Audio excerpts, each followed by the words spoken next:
This is an RNZ podcast. They say it takes a village to raise a child. I'm Lynn Freeman, and here we draw on my conversations with experts on 9 to Noon to help you navigate family life. Well, now to the likely lasting impact of the Christchurch shootings on the wider population. Psychologist and disaster mental health expert Sarb Johal says children and young people may have delayed responses to the terror attack. How did children and young people who may have viewed the video of the attack process that? And how can parents know what's going on for their children who may be suffering vicarious trauma, and what can they do? Sarb, so many questions still. Good morning. Sure, Lynn. Thanks for having me.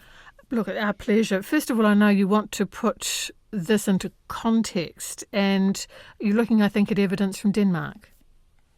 Yeah.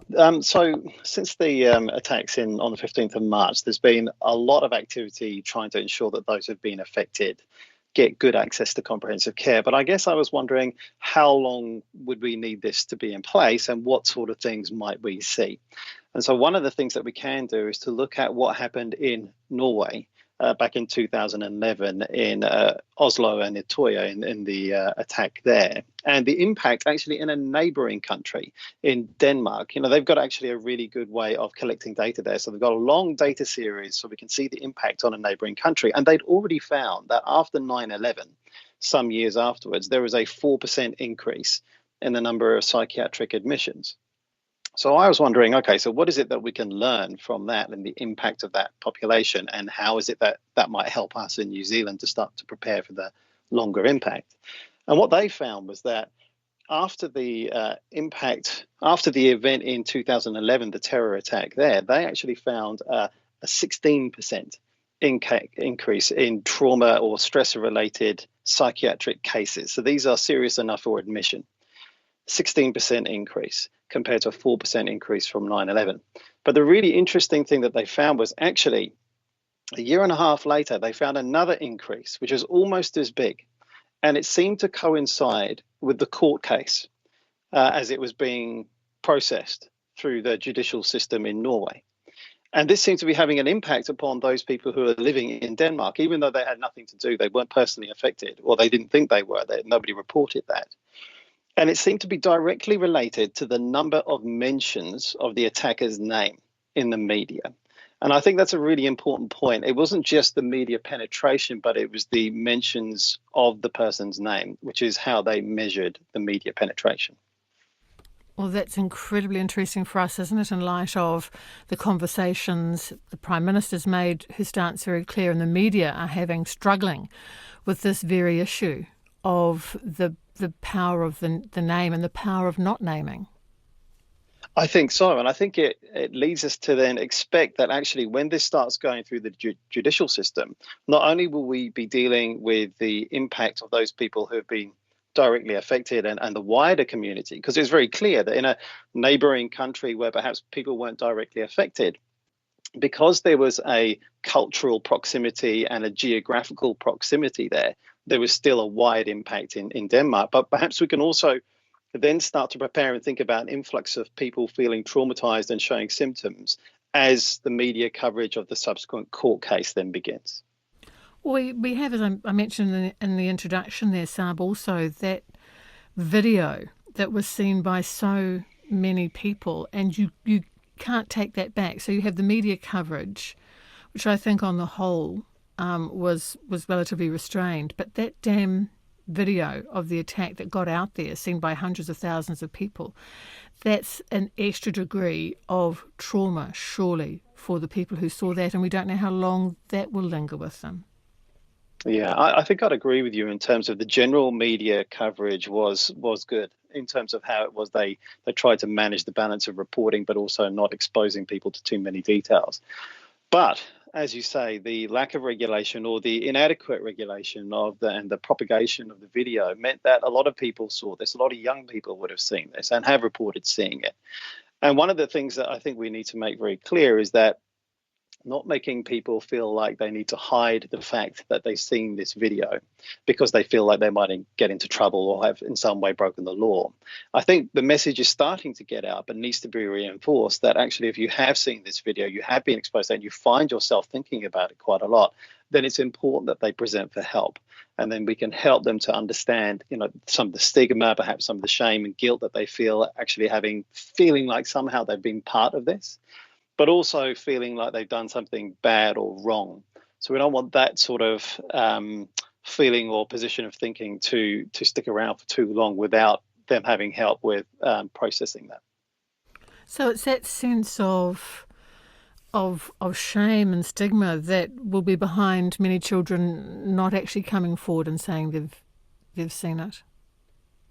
Yeah, that may be one of the reasons. Children hide their emotions perhaps for lots of different things. One of them might be shame or guilt, or perhaps sometimes they want to do it because they want to protect people. Actually, maybe they didn't watch this on their device. They watched it on somebody else's device, or second hand or third hand, and they don't actually want to get those people into trouble. So they're worried about the possible chain that they might set into track. And also they may also be wanting to try to take care of their parents, particularly if they feel like their parents are not coping well, or that there's a big thing that's about to happen. They don't necessarily want to drop this on their plate as well.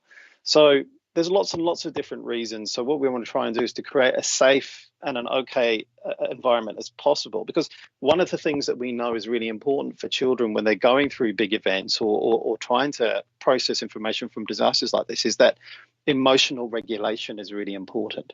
So this is being able to think constructively and having good coping skills around feelings.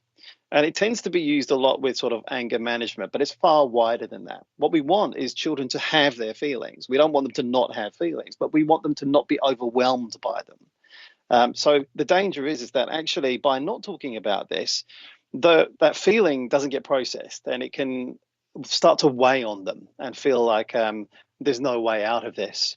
So what we want to do is to help them with those coping strategies and help them with regulating those emotions. And the best way to do that is that when you go through situations that evoke really strong feelings, actually hearing that, and when a child has the expectation that their feelings can be appreciated and understood and not necessarily jumped upon, then those emotions then tend to become less burdensome and less urgent. Because each time they have them, they know that there's a way out and a way of processing that. And that's where adults, teachers, peers become really important. This idea of scaffolding to support them with their emotional regulation until they feel able to do that themselves. Is asking directly the way to go if you have suspicions as a parent, as a teacher? Because we've just been talking about all these reasons why children might not want to express themselves. I mean, when you say we, there's a lot of us. How can we do this? How can we create a safer environment for them to talk? Yes.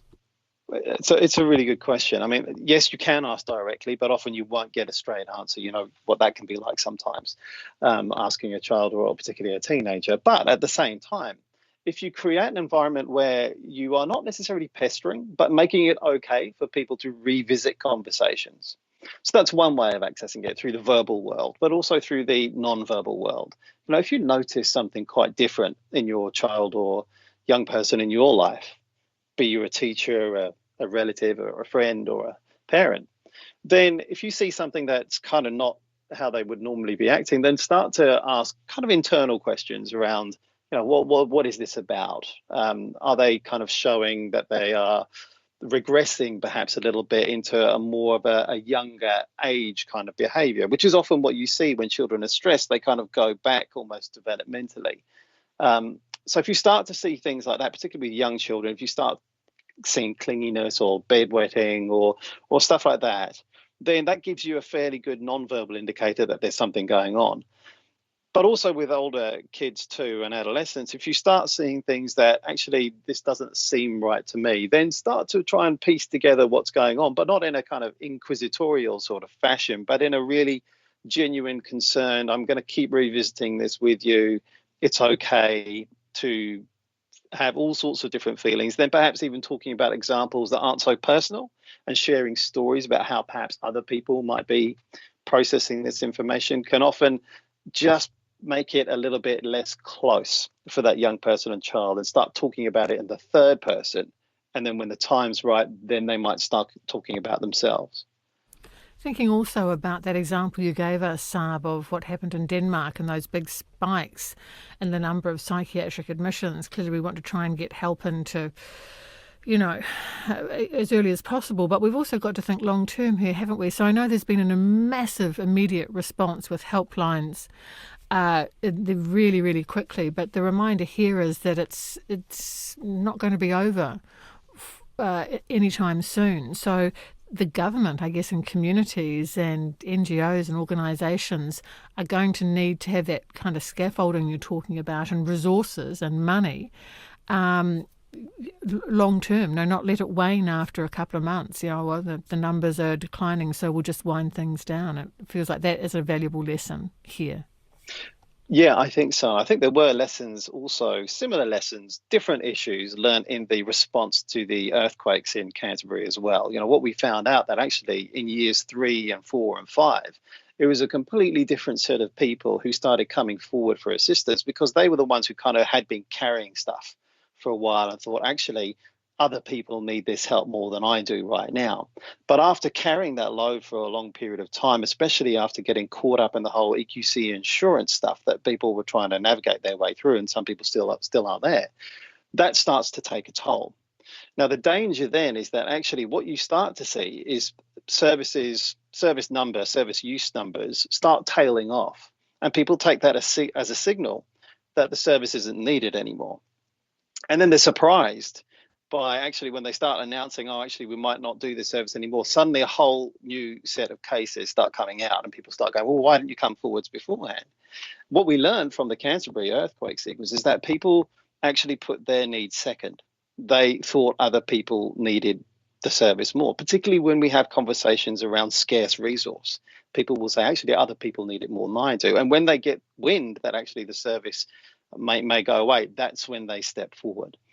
So we really need to be mindful that there are a lot of people who may feel things and may not necessarily attribute it to this event later on down the track. But when we start hearing the media stories and start going through the court case, or we start going through sentencing and all the other different things that are going to happen subsequent to this event that are tied to this event, then we can expect there to be ripples. And for a lot of people, they may be quite substantial. You've covered off some of this, but it brings together everything we've been talking about. A text from a listener saying this: what do I look for if I don't know if my young teenager has seen the terrible video and is not telling me for whatever reason, like embarrassment, and is therefore not asking for help? So that's straight from the heart. What are some really practical things that this parent can do tonight to at least get the ball rolling? Yeah, if you're noticing things like your young person in your life is not sleeping particularly well, or eating particularly well, or is less conversational, or just those sorts of different changes in behaviour. And it may not make itself apparent to start off with. Kids can be quite good at hiding this stuff for a while, but when they're not sleeping because they're having thoughts or ideas around what it is that they've seen, that starts to mount up after a while, and it may show itself in their behaviour. They may become more irritable, may snappy, and all of this is related to their lack of sleep. Or they may start to feel withdrawn and not go out and see their friends or change their friends, because actually their friends are actually concerned about them and they don't want to go here and they don't really want to talk about it. So they start avoiding the friends who are asking them these sorts of caring questions. So really what you have to do is to become a little bit of a detective. So yeah, you have to kind of ask straight out. That's probably a good idea if you have that kind of a relationship with your child. But then you also need to be taking other sort of channels as well. And it may be that actually talking to their friends, or talking to school and getting information, trying to piece together what the picture is for your young person in your life. So here's a view I've seen in various forms. I thought I'd share with you a text saying, here in Wellington, I've observed that in general, children and teens are not traumatised by the news of the terror attacks, including some who saw some or all of the accused perpetrators' video. Sure, they're doing some sense making, and that's important.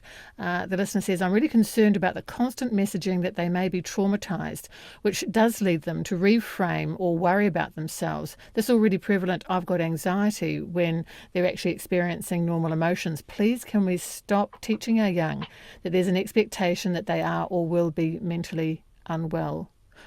What's your response to that? No, I think that's a good point. You know, what we've seen in the literature is we can see roughly 70 to 80% of people, probably at the higher end, are okay when they go through an event. But really serious events like this, that number may shrink down a little bit. But still, the majority of people are going to be able to cope with this okay. They may have some short-term ups and downs because of it, but it is not a trauma reaction that they will be experiencing. So I think it is important to have that message out there, and I think they're right. However, for a significant minority, they may need some help. Now, it doesn't necessarily mean that they're going to have a long-lasting trauma reaction that's going to need a full-blown PTSD response, but it may be that they need some help in order to help them to process to stop that from happening. So there's this idea that, so kind of like the difference between assimilation and accommodation. So there's an idea that, you have an idea around the world, and when that world changes, if it's not too drastic, then you can assimilate that information and it doesn't change your world too much, and you just kind of carry on. Now, for those young people who have perhaps had a fairly diverse exposure to other world events that have been going on, or they've had parents that have had conversations with them, they've been exposed to this somehow, then actually it's probably not going to be too much of a jump for them. For young people or children where they require a really big jump to understand and process what it is that they've just been through, what it is that the country has been through, and the impact upon them, their family, the people that they care about, their identity, then these are the people then perhaps are at higher risk of having to make a big cognitive jump in order to understand and get meaning or make some meaning of what's happened. And when you have to make big cognitive jumps to make meaning, then often emotions come up with that too. And that's when those people may need more assistance around the emotions associated with making big cognitive jumps around understanding what has just happened in my world and how does this change things. Thank you so much, Sarb. Sarb Johal, psychologist and disaster mental health expert.